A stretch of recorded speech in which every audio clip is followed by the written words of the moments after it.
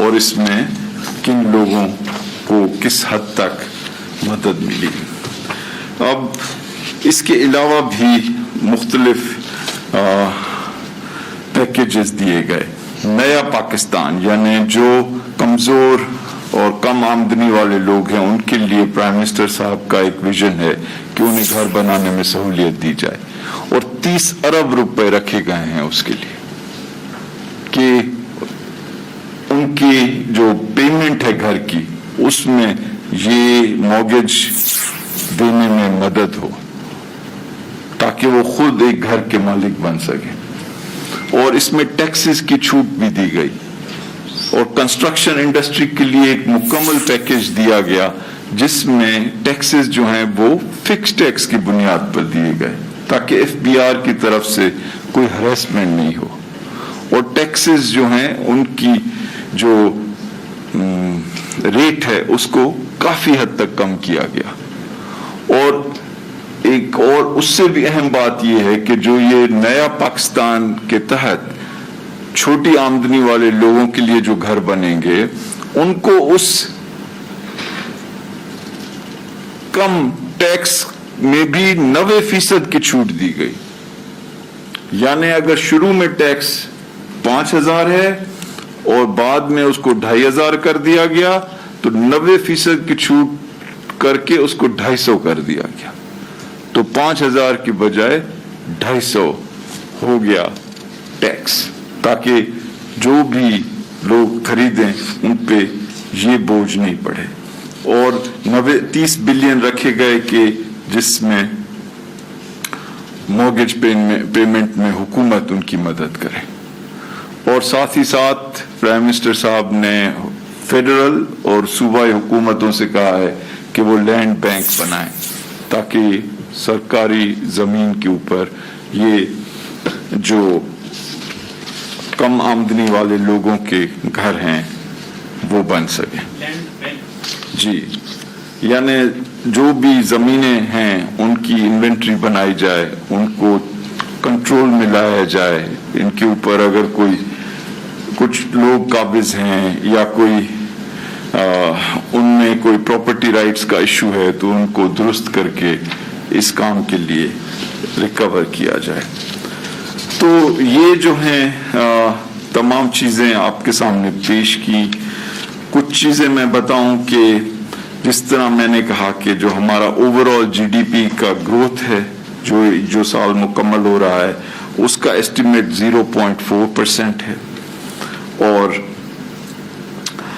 اس میں ایگریکلچر کی گروتھ تقریباً 2.67% ہے. انڈسٹری جو ہے اس میں خاص طور پہ وہ متاثر ہوئی اور وہ -2.64 ہے.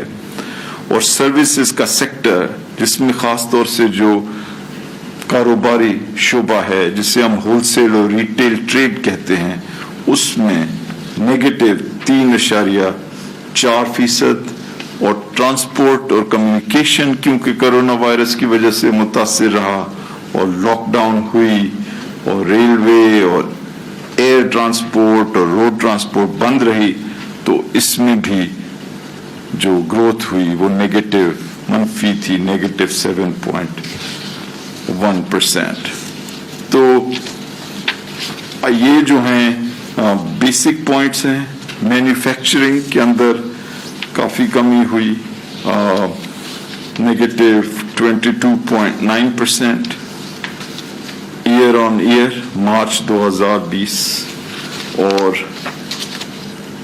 فسکل ڈیفیسٹ کو ہم نے پھر بھی ایک مینیجبل سطح تک رکھا اور جولائی سے لے کر مارچ تک یہ 4% رہا جی ڈی پی کا جبکہ پچھلے سال یہ 5.1% تھا جی ڈی پی کا.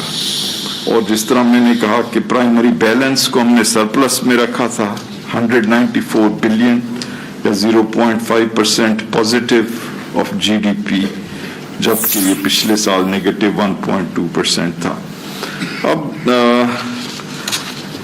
میرے خیال میں اپنے کامنٹس جو ہیں ان کو کنکلوڈ کروں گا تاکہ ہم Q&A کر سکیں. ہماری کوشش یہ ہے کہ آنے والا بجٹ جو ہے اس میں ہم لوگوں کو مزید مراعات دیں, مزید ریلیف دیں. کرونا وائرس سے ڈیل کرنے کے لیے ہمارے جو سوشل سیفٹی نیٹس ہیں ان کو ہم مزید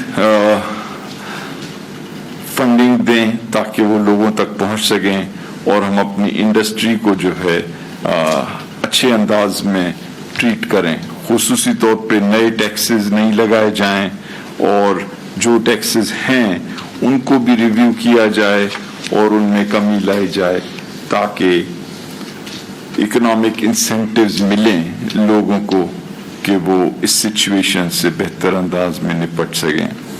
تو وی آر ہیئر. میں بہت شکر گزار ہوں اپنے کولیگز کا, خصوصی طور پہ رزاق داؤد صاحب, حماد اظہر صاحب, ڈاکٹر عشرت حسین, خسرو بختیار صاحب, سنیا نشتر صاحبہ, اسد عمر صاحب, ہمارے پارلیمنٹری سیکرٹری قریشی صاحب, اور میری چیئرپرسن نوشین صاحبہ, فائنانس سیکرٹری صاحب کا میں ذکر کر چکا ہوں, ہمارے نئے اسپیشل سیکرٹری محسن مشتاق صاحب, اور آف کورس جو اکنامک سروے کے ٹیم کے لیڈر تھے ڈاکٹر امتیاز. اگر میرے ذہن سے کوئی نام اس وقت نکل گیا ہے تو جیسے ہی وہ نام یاد آ جائے گا اس کا بھی آپ کو مینشن کر دوں گا. اوکے جی, thank you very much. Sir ملک یعنی سب ڈاؤن سے